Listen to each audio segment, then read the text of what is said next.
অন্যের ভুল ধরতে মগজ চাই, আর নিজের ভুল ধরতে চাই কলিজা।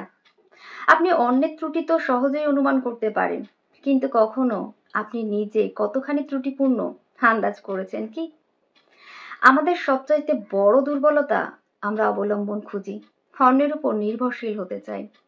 একমাত্র ঈশ্বর ব্যতীত অন্য কারো উপর অটুট বিশ্বাস রাখবেন না, কেননা দূর থেকে চিনি আর নুনের প্রভেদ করা বড়ই মুশকিল।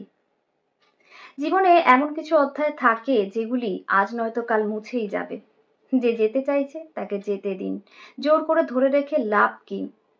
এই দুনিয়া খারাপ এটা বলার আগে, কাউকে দোষ দেওয়ার আগে জানুন, আজ প্রত্যেকেই নিজের জন্য অবলম্বন খুঁজছে। এমন পরিস্থিতিতে কেউ আপনার অবলম্বন কি করে হবে? জীবন তার সাথেই খেলে যে সর্বোত্তম খেলোয়াড় হয়। আপনি মুখ ফিরিয়ে কাঁদছেন তো কি হলো? কষ্ট লুকিয়ে হাসার মানুষ কম নেই। কেউ সবসময় হাসছেন তার মানে এটা নয় তার জীবনে কষ্ট নেই। সত্যি এটাই, তিনি কষ্টকে সাথে নিয়ে জীবনযাপন করা শিখে গেছেন। বেশি ভাবার চাইতে বেশি করাতে বিশ্বাস রাখুন, বেশি করার চাইতে সঠিক করাতে বিশ্বাস রাখুন, আর সঠিক করার জন্য সঠিক ভাবনার উপর বিশ্বাস রাখুন। আপনি আপনার চলার গতি 1000 গুণ বাড়িয়ে নিন, কিন্তু তবুও সময়ের আগে কিছুতেই যেতে পারবেন না। সময় কখনো বলে না দ্রুত চলো, কখনো বলে না ধীরে চলো, শুধু বলে সাথে চলো। কখনোই সময়ের অবহেলা করবেন না, কেননা একবার চলে যাওয়ার সময় না দ্বিতীয়বার আসবে, না দ্বিতীয়বার আপনাকে সুযোগ দেবে। কাল আপনি থাকবেন না, থাকবে না অভিযোগও, শুধু থাকবে স্মৃতিরা। আজ হাসি খুশিতে বাঁচুন, কেউ জানে না জীবন কাল কি সিদ্ধান্ত নেবে। যখন সময় আপনার অপেক্ষা করছে না, তখন আপনি কেন সময়ের অপেক্ষা করছেন? সঠিক সময় কখনোই আসবে না, বর্তমান সময়ই সঠিক সময়। যেই ব্যক্তি সব সময় দুঃখের কান্না কাঁদেন, তার দরজায় এসে দাঁড়ানো সুখ বাইরে থেকেই চলে যায়। সেই ব্যক্তি জীবনে অসফল হন, যিনি সময়ের গুরুত্ব বোঝেন না। মানুষ যতই ধন সম্পদশালী হন না কেন, না সময়কে কিনতে সক্ষম, না ধরে রাখতে। মূল্যবান ঘড়ি তো অনেকেই পড়েন, কিন্তু ঘড়িতে চলা সময়ের মূল্য কজন বোঝেন?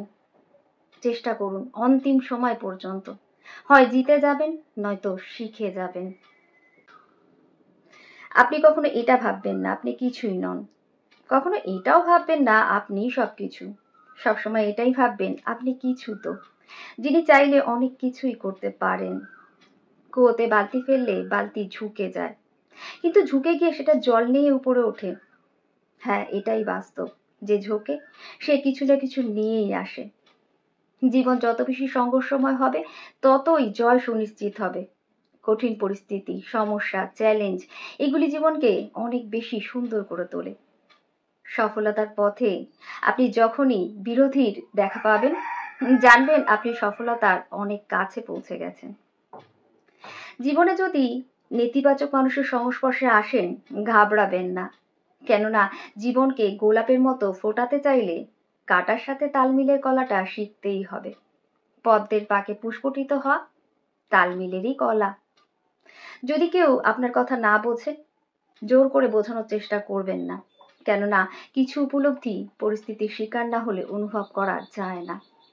যখনই আপনি মুশকিল পরিস্থিতি পার করবেন, জানবেন তারা অন্ধকারেই চমকায়। হাসুন, এই জীবন অনেক সুন্দর। হাসার জন্য এই কারণেই যথেষ্ট, পরমেশ্বর আপনাকে অনেক ভালোবাসেন।